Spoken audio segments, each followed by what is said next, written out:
Muy buenas tardes. En contados instantes estaremos iniciando el servicio de streaming para la Secretaría de Salud. Nos encontramos haciendo pruebas de audio para luego comenzar la transmisión. Esperamos empezar en breve.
Bueno, muy buenas tardes a todos. Les habla Lina Bustamante, la Secretaria de Salud del departamento. El objetivo de esta reunión de hoy es poder comunicarle a todos los colaboradores de la Secretaría Seccional de Salud que venimos adelantando con las actividades de COVID, ya que hay unas personas que están trabajando directamente en el plan de contingencia y otros colaboradores que están haciendo todas las actividades normales de las funciones que tenemos que cumplir como Secretaría. Antes de eso, quiero contarles que ya tenemos toda la planta de cargos completa en la Secretaría de Salud y voy a leerles las personas que hoy hacen parte del equipo directivo.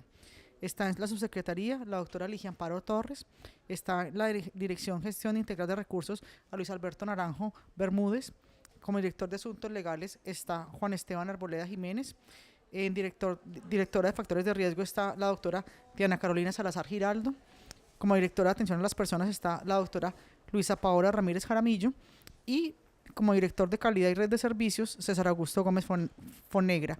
Adicionalmente está de dirección operativa Gloria Isabel Escobar Morales. Bueno, con ellos vamos a empezar a hacer eh, toda la articulación de lo que nos hemos planteado en el plan de desarrollo para seguir cumpliendo con las actividades del día a día de la Secretaría y adicionalmente las acciones que hemos empezado a trabajar del COVID-19. En el plan de desarrollo hay un lineamiento adicional que son todas las acciones para enfrentar la pandemia en el departamento. Bueno, con esto ahora paso a contarles todo lo que hemos desarrollado ha desarrollado la Secretaría.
Hay un área que ha estado permanentemente integrada con todas las actividades del COVID, que es la Gerencia de Salud Pública, donde está la doctora Natalia Montoya.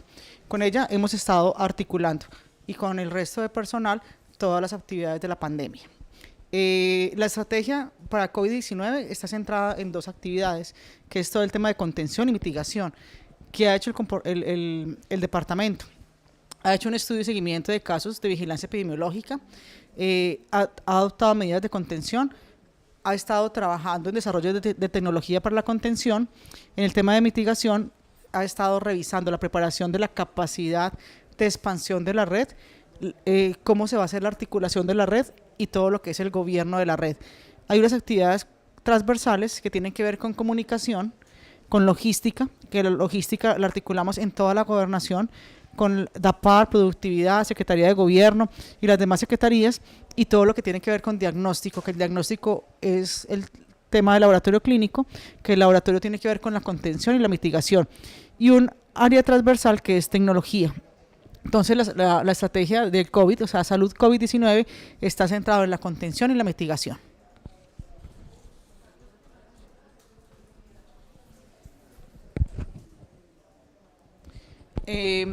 Proteger la vida y la integridad física, mental y social de las personas hace parte del plan de desarrollo en el cual nosotros hemos hecho esta ruta de atención.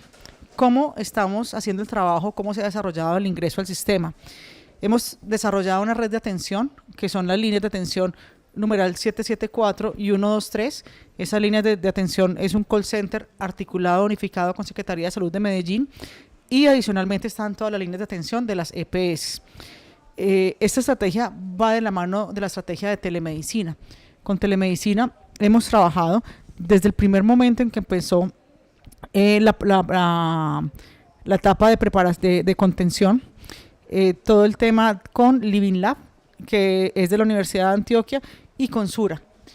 Esos dos operadores hacen todo el cubrimiento de telemedicina del departamento. ¿Qué hemos logrado? Que el 85% de los pacientes de COVID hoy en el departamento se manejen por telemedicina. Adicionalmente, el tema de telemedicina, estamos reforzando a todos los municipios para que los hospitales públicos desarrollen la capacidad, fortalezcan lo que hemos adelantado en telemedicina hasta el momento. Adicionalmente, telemedicina se articularía en los municipios del departamento con todo el tema de atención domiciliaria, y ya más adelante les cuento qué hemos hecho con eso. Una vez hay el ingreso al sistema, o sea, cómo captamos el paciente de COVID, lo captamos por la red de atención, bien sea que va y consulta a su IPS o porque nos hace una llamada telefónica. Una vez captamos el paciente, se le hace la toma de muestras. Hoy podemos decir que Antioquia tiene inscritos 17 laboratorios, podría ampliarse la cobertura y están habilitados 11 laboratorios. De los 11 laboratorios, hoy tendríamos una capacidad de procesamiento de 3.600 pruebas. Una vez se diagnostica el paciente y el paciente da como positivo, hay una mesa de análisis de riesgo, una mesa que instaló el Instituto Nacional de Salud. Esa mesa está integrada por un equipo de epidemiólogos de la Secretaría de Salud de Medellín y la Secretaría de Salud del departamento, que hacen toda la identificación de los casos y los seguimientos de casos. Y adicionalmente, activan los equipos de reacción inmediata de los municipios. ¿Cómo se ha fortalecido este tema? Creo que es de los más importantes para el departamento. Una vez empieza la mesa de análisis de riesgo epidemiológico, se multiplica para área metropolitana. Entonces podemos decir que Itagüí, Envigado, Sabaneta tienen equipos conformados por sus directores locales de salud y sus equipos epidemiológicos haciendo el seguimiento de casos.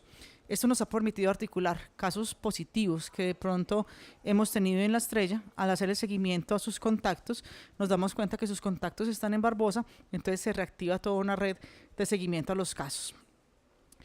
Adicionalmente, ya hoy, por los lineamientos del ministerio, ya hoy los casos de diagnóstico de las pruebas para COVID las deben asumir las EPS. Entonces hemos estado en articulación con los equipos ERIS, las EPS y todo lo que hemos captado en telemedicina para hacer una total articulación para el ingreso al sistema y la toma de muestras.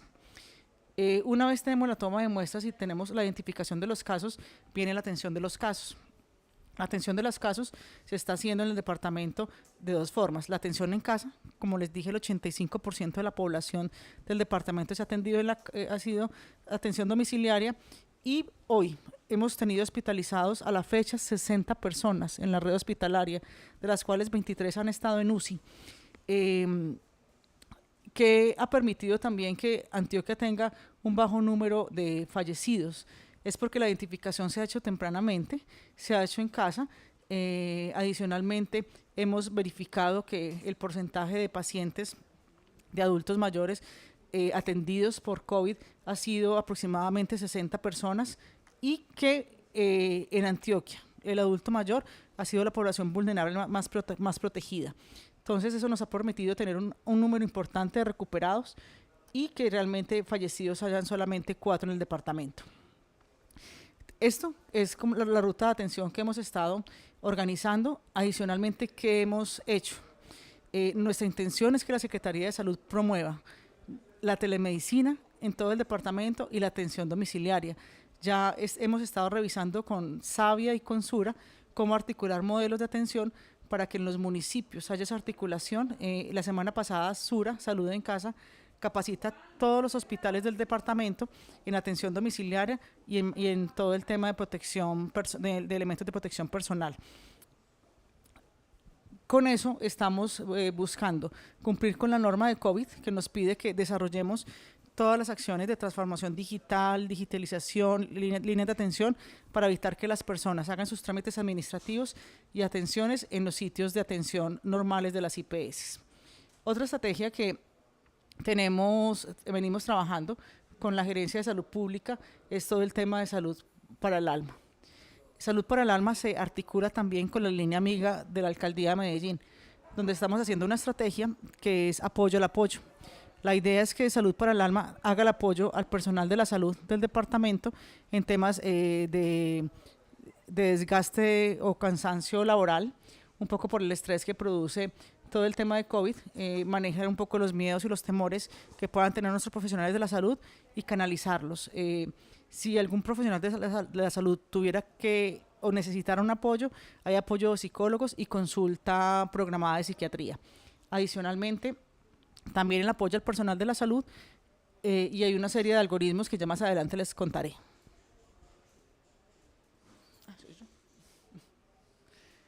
Esta es la red de laboratorios, igual son 17 laboratorios, aquí me faltan 2 adicionales que están ya inscritos en el departamento de Antioquia.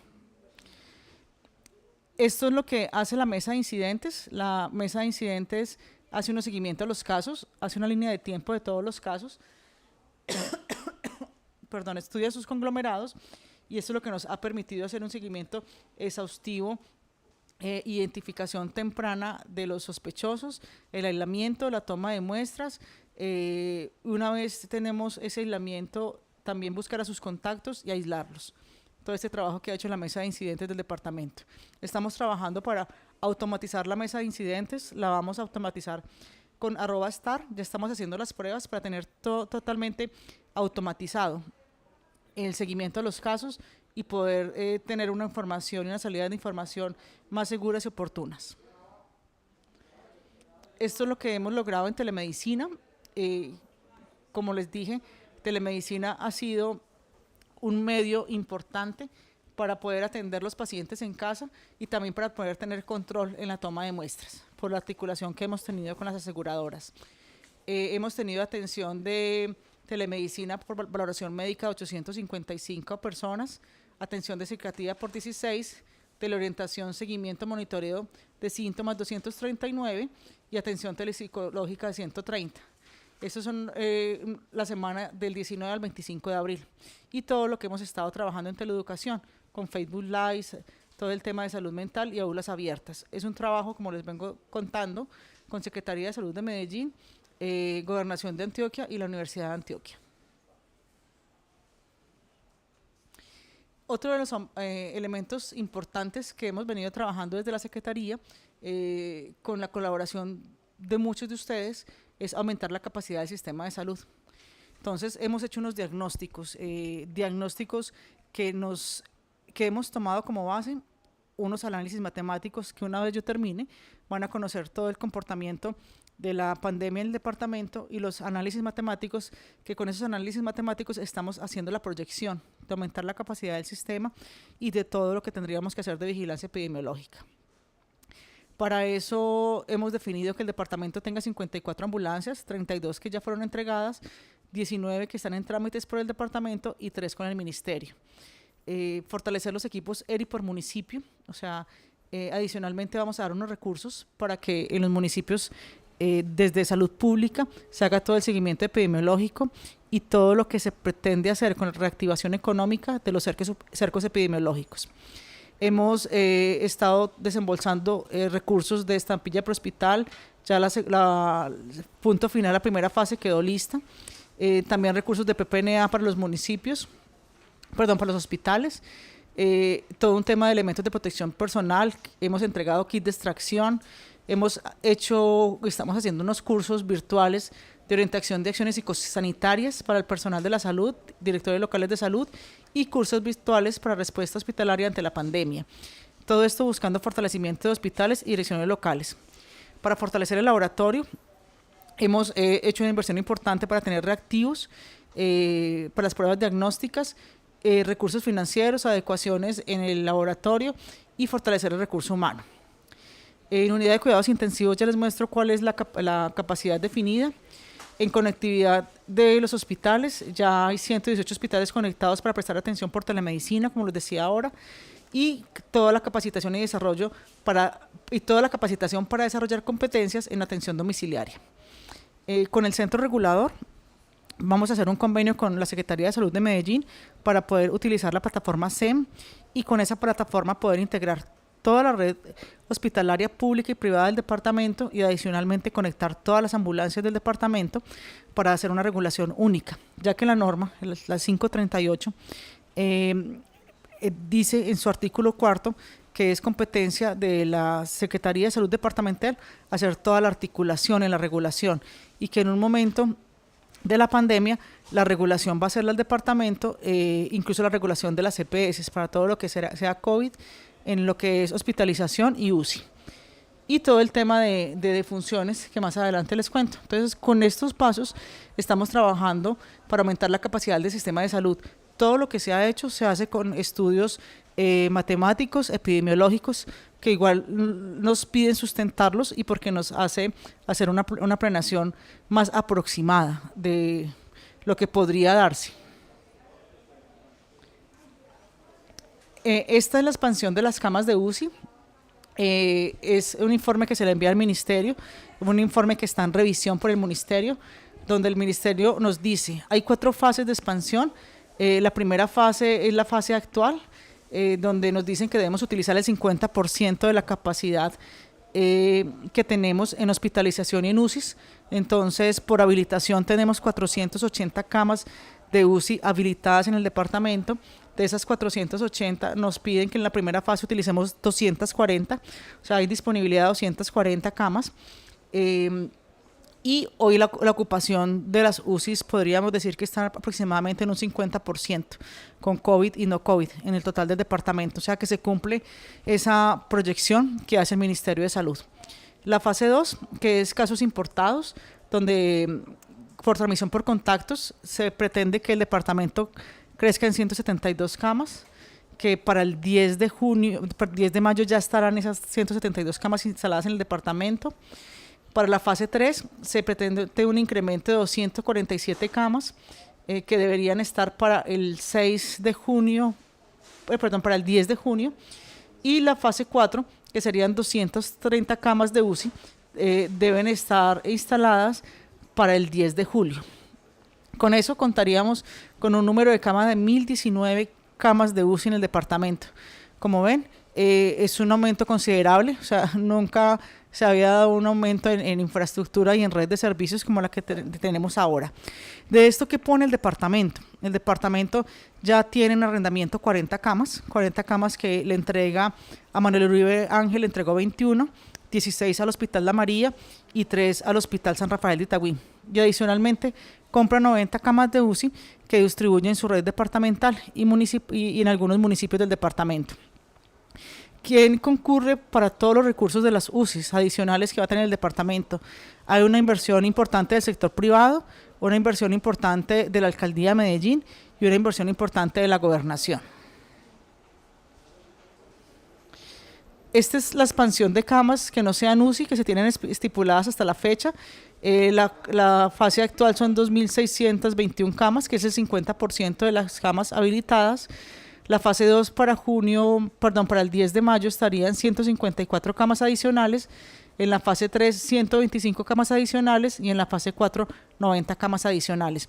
Estas camas de hospitalización podrían variar por un análisis que estamos haciendo, tanto de atención domiciliaria como de hospitalización del domiciliario con las EPS, trabajar sobre temas de oxigenoterapia, ya un poco para el modelo de atención y tratamiento que han venido evaluando EPS como Sura. Entonces sería fortalecer el domiciliario y todo el tema de hospitalización. Esto es un poco algo que estamos estudiando y trabajando, que es el ciclo de la viremia, de cómo nos contagiamos con COVID, donde los 5 primeros días tenemos un inicio de incubación, del 6º al 8º día hay un tema presintomático, del 9º al día 14 ya estamos sintomáticos, y luego todo lo que es la convalecencia que pasaría a partir del día 15. Todo esto lo estamos haciendo un poco para saber cómo debemos de utilizar la prueba del PCR, que es la prueba molecular que utilizamos en el laboratorio, y también en qué momento deberíamos de utilizar las pruebas rápidas o no. Hoy tenemos una reunión a las 3 de la tarde donde vamos a revisar con Sura y con una mesa de pruebas que hemos definido para mirar 2 cosas. Uno, cómo vamos a obtener PCRs para hacer la prueba molecular, ya que a nivel mundial hay una escasez de reactivos para extracción del RNA. Y adicionalmente, ¿cuál es el concepto técnico para poder utilizar pruebas rápidas o no? Hasta el momento no hay una claridad ni desde el Ministerio ni Instituto Nacional de Salud de utilizarlas o no. Entonces, la idea es que esta semana el departamento haga un pronunciamiento con unas evaluaciones técnicas para determinar si las utilizamos o no y en qué forma. En todo el componente de diseñar, evaluar y coordinar las diferentes acciones de prevención y atención, en el tema de vigilancia epidemiológica, se han desarrollado todas las actividades de cercos epidemiológicos. Hemos acompañado ya 98 municipios, reforzando todo lo que es la vigilancia epidemiológica, los seguimientos a los casos, los equipos de reacción inmediata y cómo se van a articular con el tema de reactivación económica. Capacitaciones, hemos hecho 1.497 formaciones y capacitaciones y acompañamientos a los municipios en diferentes temas. Todas esas capacitaciones están soportadas, están totalmente, la mayoría son por streaming o por video y están grabadas. Hemos sacado comunicaciones, 67 boletines, 9 circulares, son 10 porque hubo una que saqué ayer, 173 piezas audiovisuales. Y a esto se le sumaría todos los decretos que ha sacado el gobernador por todo el tema de la contingencia del COVID. Todas las medidas que hemos estado trabajando de una forma articulada con Secretaría de Salud de Medellín, área metropolitana, los hospitales públicos, en el equipo que trabaja todo el tema del COVID. Hemos invitado a ESA para que a ESA con sus capítulos regionales refuerce todo lo que hemos estado trabajando. Y todo lo que les hablé del centro regulador, cómo hacemos un convenio de colaboración para el uso de la plataforma para responder a todo lo que es la regulación del COVID. Y como ven en la diapositiva, todas las piezas informativas que hemos sacado, tenemos un acuerdo desde que empezó toda la contingencia, de que Secretaría de Salud de Medellín y Antioquia hacen las piezas publicitarias y las comparten a la mayoría de empresas, direcciones locales de salud, alcaldías, para que que el departamento se unifique en todo lo que son los mensajes y los contenidos. Esto es un poco para estrategia de recordación y tratar de revisar si con estos mensajes logramos cambiar las conductas en el tema cultural de los antioqueños para todo el tema de promoción y prevención.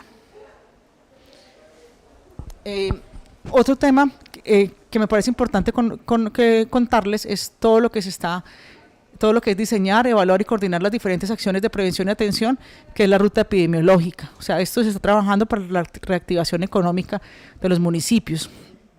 Hay en el departamento 2 mesas de trabajo, o sea, hay varias mesas, pero voy a hablar de 2 en específico. Una mesa económica, que es la que está con los empresarios, ahí está la ANDI, están las agremiaciones como FENALCO, Intergremial, ProAntioquia, Secretarías de Salud, revisando un poco cómo se hace la reactivación económica con los decretos que ha expedido el presidente.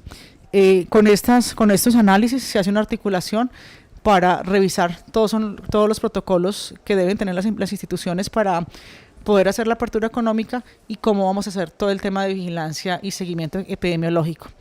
Hoy Antioquia se ha articulado con las ARLs, en especial con Positiva y con Sura, que son las ARLs más importantes del departamento, para tener una plataforma que permitirá a todos los empresas y colaboradores registrarse todo el tema de síntomas para hacer como un tema preventivo.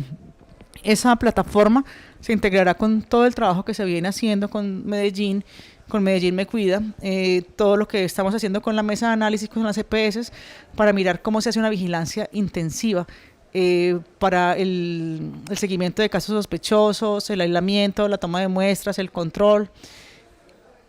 Y adicionalmente, todo esto que estamos haciendo en este momento nos permitirá revisar si hacemos una apertura gradual de otras empresas distintas a las que ya ha definido el ministerio. ¿Por qué? Porque definitivamente hemos estado revisando todos los temas de salud y económicos y tenemos que tener una balanza en la reactivación económica del departamento y del país y de los temas de salud. También esta es la ruta donde se revisa toda la reactivación económica de los municipios, la vigilancia epidemiológica, la apertura gradual de empresas, y estamos acompañando pues a las empresas con una serie de directrices, pero basándonos siempre en los lineamientos nacionales, cómo vamos a hacer un reporte diario de sintomáticos. Adicionalmente, el gobernador acaba de expedir un decreto para apoyar la vigilancia epidemiológica, donde para Antioquia las personas que tengan manifestaciones de síntomas como tos, malestar general, dolor en la garganta, fiebre, deben avisar a su empleador, deben aislarse y deben informar a su dirección local de salud para hacer todo el seguimiento de los casos. Una vez se compruebe pues que el paciente no va a ser positivo, entonces ese paciente retornaría a su tema laboral. Y adicionalmente, integrándonos como laboratorios para el reporte de información, tanto el departamento como el Instituto Nacional de Salud, para tener un control muy exhaustivo y vigilancia epidemiológica en el departamento. También toda la implementación de medidas de seguridad, todo el aislamiento de los grupos de riesgo, pues nosotros vamos a seguir cumpliendo con las normas nacionales, en seguir aislando a los mayores de 70 años, los pacientes con patologías crónicas y los niños y jóvenes. Y todo el tema de mantener las medidas de aislamiento social, o sea, esa es la ruta epidemiológica que estamos reforzando con todos los decretos nacionales, con las articulaciones de las mesas de trabajo de mesa económica y mesa de salud, y con todas las plataformas que hemos venido desarrollando. Y por último, contarles que estaba en la primera diapositiva. Para nosotros es muy importante las acciones y estrategias para proteger la salud mental de la población antioqueña, y es la estrategia de salud para el alma. Ya con todo el tema de cambio de gerencia de los hospitales, hemos venido articulando entre Salud Pública, el Hospital Mental y Carisma, todo el tema de salud para el alma, donde tenemos una línea que estamos trabajando con Alcaldía de Medellín, como les dije, la Universidad de Antioquia, para hacer todo el apoyo psicosocial. Primero, al personal de la salud. Segundo, hacer todo el tema de teleconsulta, telepsicología y telepsiquiatría, definir los casos de riesgos con unos algoritmos de llamadas, hacer una analítica de la atención, plataforma para la gestión de casos, capacitar al personal en primeros auxilios psicológicos y luego hacer todo el apoyo al equipo de salud y a la comunidad en general. Salud para el alma también está totalmente integrada con el programa que tenemos en Teleantioquia y con las acciones de salud mental de la Gerencia de Salud Pública. Este programa nos permitirá ahora atender una demanda importante que ha tenido el departamento por todos los temas de salud mental, lo que ha producido el encierro, las depresiones, las pérdidas de trabajo, y nos ha permitido identificar algunas acciones importantes que debemos empezar a trabajar y reforzar para complementar todo el tema de atención de COVID. Bueno, con esto termino la intervención. También contarles que el tema de telemedicina, que me faltó decirles, el proyecto de telemedicina también busca hacer un apoyo a los hospitales del departamento, a los profesionales de la salud, en lo que es la identificación de los casos, las definiciones de casos de COVID y el tema de regulación. O sea que los profesionales de salud del departamento tendrían apoyo para orientarlos en el manejo de COVID, el apoyo para la atención de los pacientes por COVID también. Bueno, muchas gracias. Ya va a seguir Andrés Rangel. Andrés es el epidemiólogo de la Universidad de Antioquia que nos viene acompañando en todo el tema de modelamiento matemático. Todo lo que les he presentado debe y tiene que tener un sustento técnico que podría decir que es lo que nos muestra ahora la pandemia, porque en cualquier momento la curva podría cambiar. Por eso cuando hemos hablado de COVID, no solamente en el departamento, sino en cualquier parte del país y del mundo, les decimos que esto es un virus que estamos conociendo, un virus que no sabemos cuánto se va a comportar, un virus que no sabemos cuánto va a durar. Entonces, por eso los modelamientos también son temporales. Pero las evaluaciones que les vamos a mostrar hoy son con las evaluaciones que estamos trabajando en el departamento.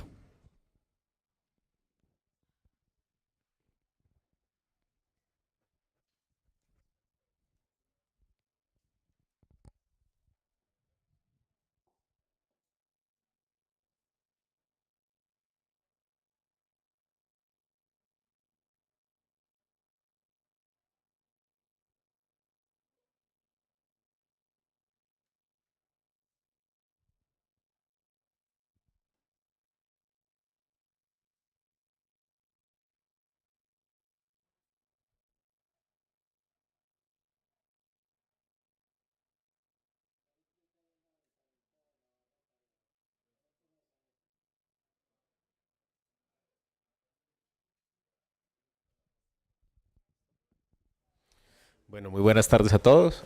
Mi nombre es Andrés Mauricio Rangel, yo soy médico psiquiatra, magíster en epidemiología clínica y candidato doctoral en epidemiología de la Facultad Nacional de Salud Pública.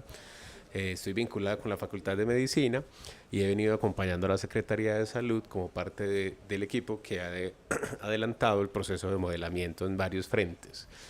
Lo que les quiero mostrar hoy son algunas estimaciones que hemos venido haciendo del seguimiento de la epidemia en nuestro departamento y algunas pequeñas predicciones o modelos predictivos que estamos trabajando.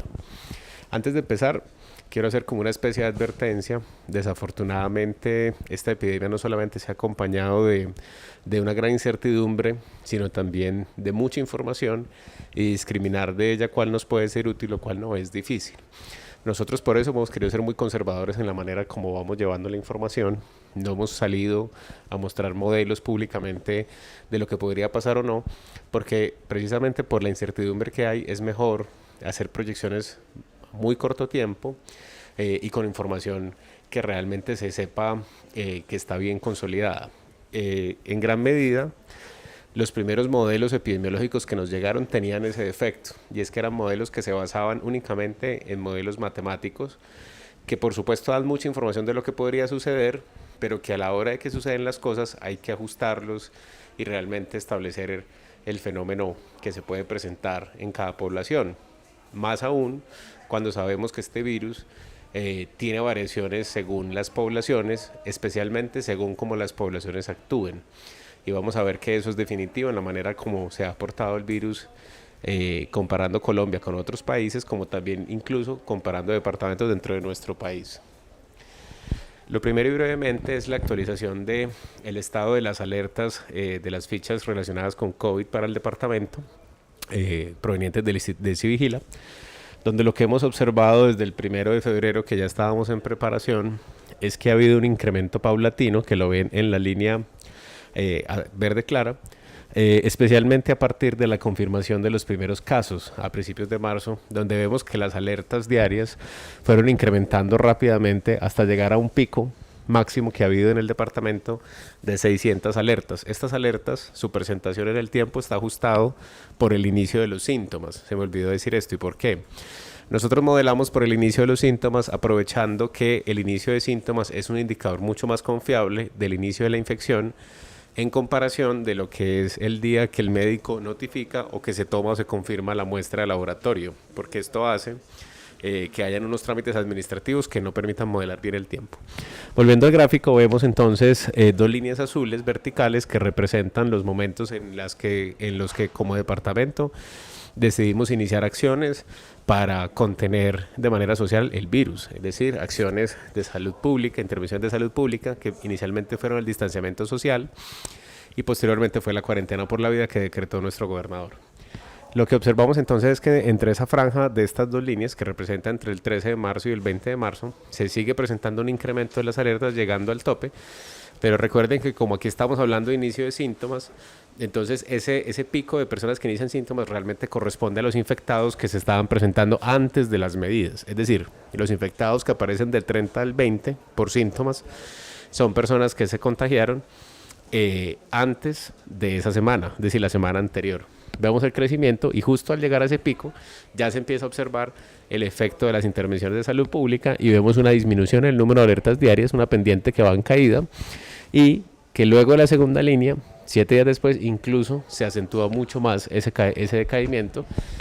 Y desde entonces, desde finales de marzo, nos hemos mantenido en un promedio de 200 alertas diarias, pero tuvimos un pico que se dio en mediados de abril que correspondió al ya conocido por todos brote de la plaza minorista, que hizo que tuviéramos otra vez un incremento en alertas que llegó cerca de las 580 alertas, pero que de nuevo luego se contuvo.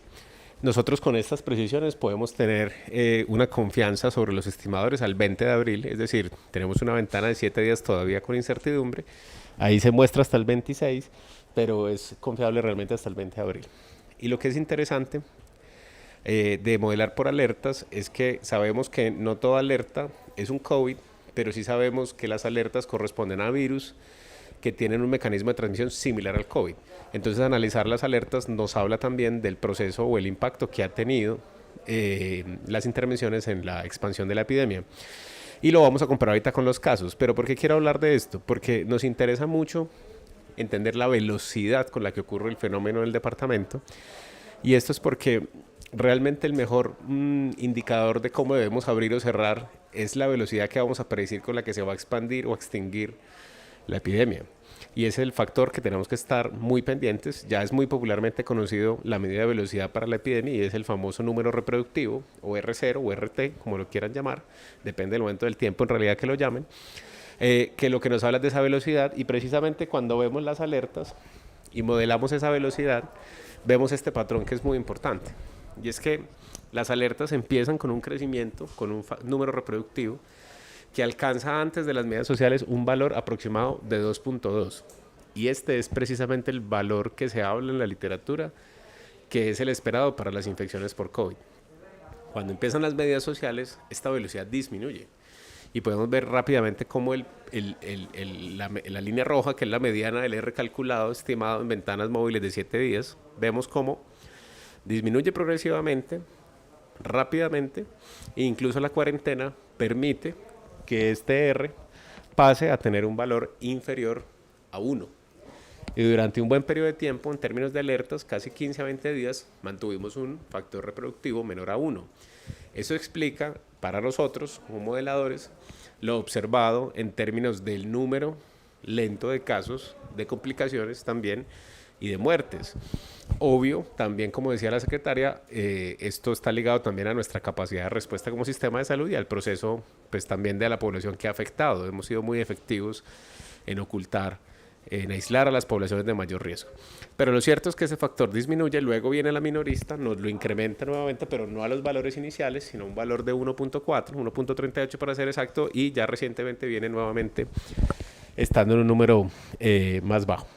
En el caso ya, si lo miramos por casos confirmados, que como les digo hacemos las dos modelaciones, observamos un fenómeno muy similar, en el que tenemos un R que antes de las medidas estaba entre 2,5 y 3. Aquí hay menos precisión en el estimador, precisamente porque mientras que alertas tenemos 14.000, pues casos afortunadamente tenemos alrededor de 450. Entonces hace que el estimador sea un poco más impreciso. Pero aún así, vemos un comportamiento que también nos confirma lo que se ha hecho en la literatura, de un R en el que se presenta inicialmente, la parte inicial del rojo, se presenta entre 2,5 y 3, que está reportado, pero que tan pronto empiezan a tomarse las medidas, disminuye rápidamente para ubicarse más o menos al día 25 de la epidemia. Aquí una aclaración, nosotros estamos modelando por inicio de síntomas. El caso 1 de Antioquia inició síntomas el 29 de febrero. Entonces nuestro número día 0 o día 1 para el modelamiento es 29 de febrero. En el día 25 ya empezamos a tener R's por debajo de 1 que se han sostenido entre 0,8 y 1 durante gran parte de la cuarentena, y que en relación con el brote de la minorista, subió a 1,12. ¿Sí? Es decir, de todas maneras se mantuvo en un nivel de expansión, pero muy inferior a los niveles que se han proyectado, y ya durante los últimos días ha venido nuevamente localizándose en torno al 1. Esto es difícil de decir porque no sabemos realmente el comportamiento a futuro, pero sí es importante entender que mientras logremos una velocidad en este rango, esto es aplanar la curva. Por más que tengamos discusiones sobre lo que eso no es aplanar la curva, si la velocidad de expansión de la epidemia es lenta, pues por supuesto también será así la aparición de complicaciones, muertos y de saturar el servicio de salud. Nosotros, además de modelar la velocidad, que esto es lo que nos permite, estas proyecciones no las traje en esta presentación, pero nos permite precisamente ir llevando los intervalos de 15 días. Entonces nosotros, por ejemplo, con este R calculado promedio, estimamos que hacia el 18 de mayo se van a seguir presentando un promedio de 10 casos nuevos al día. Es decir, con un crecimiento en torno a un R0 de 1. Y eso, por supuesto, sería un gran logro. Sin embargo, todavía no estamos confiados en esa predicción porque, como empezamos los procesos de reapertura de los sectores económicos, tenemos que monitorizar con lo más preciso que podamos, cuál va a ser realmente el comportamiento de esta velocidad.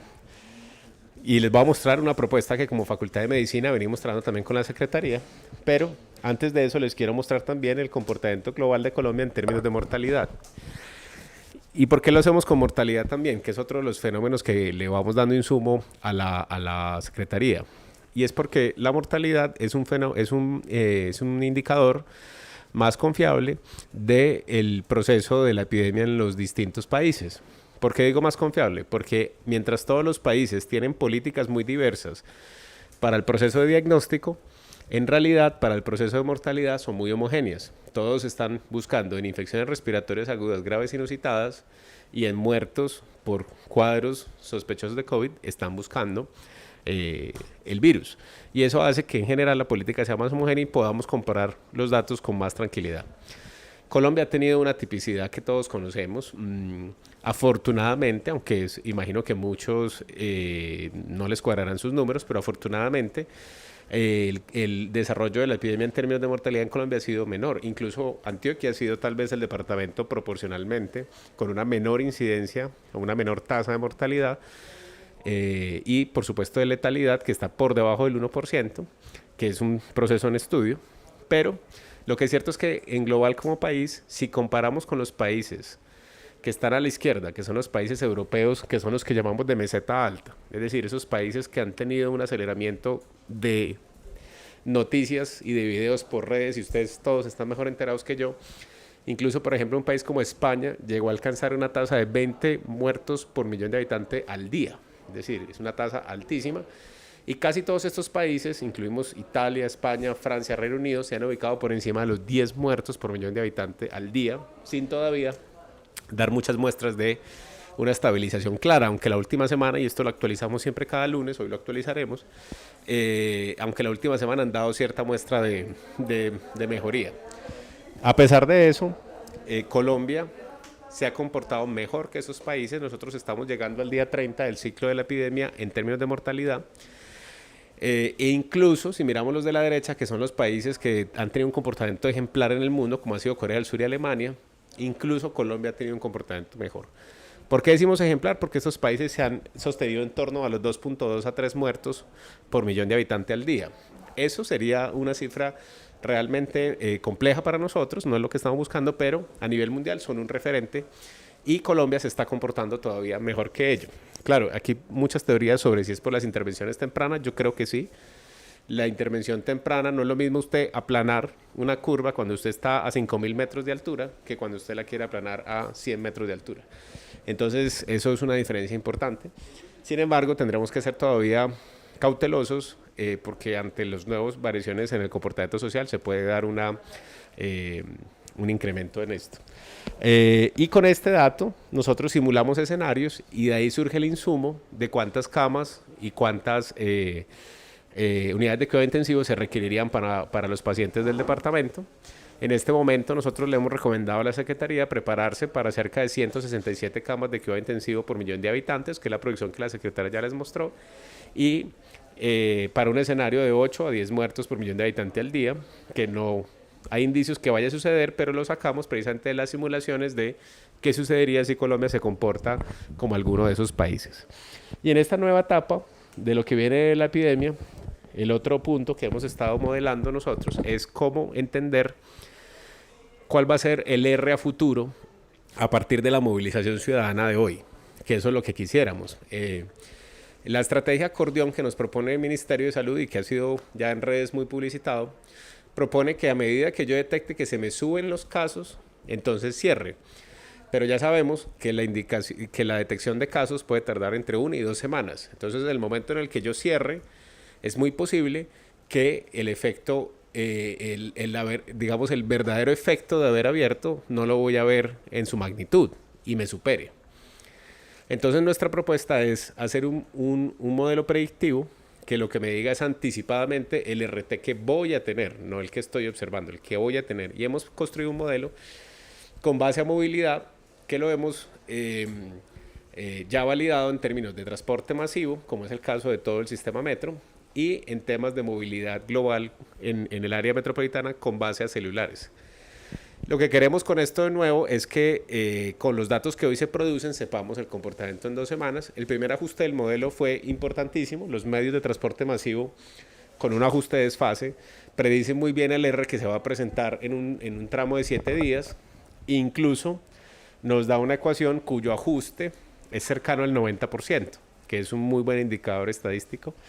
Y lo que pretendemos con esto es este fenómeno, y es que la predicción, que es la línea roja, que ya la estamos adelantando por semanas, sea equiparable a la realidad. Y con eso darle herramientas a los tomadores de decisiones, alcaldes y gobernador, para que ellos puedan ajustar, antes de que se desborde la epidemia, ajustar las medidas de apertura social o dictaminar otras medidas de cuarentena total o parcial, aislamiento social total o parcial de las poblaciones. Este es como un pequeño resumen de muchos de los modelos que venimos trabajando. Como Facultad de Medicina y Universidad de Antioquia tenemos un alto compromiso en esta epidemia. Estamos convencidos de que los antioqueños tienen que contar con el esfuerzo de todos nosotros. Muchas gracias.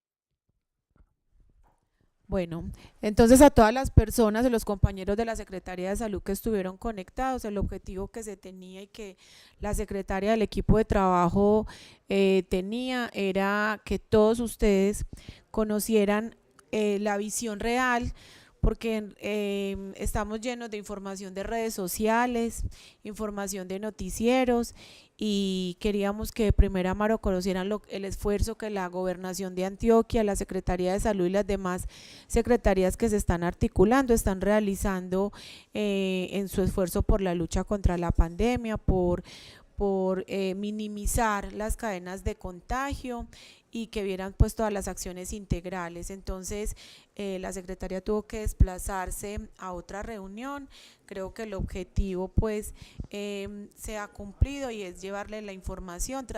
Buscaremos de hacerlo con más regularidad y si tienen inquietudes entonces se las hacen llegar a los secretarios, a los directores de cada una de sus dependencias para que podamos darles respuesta.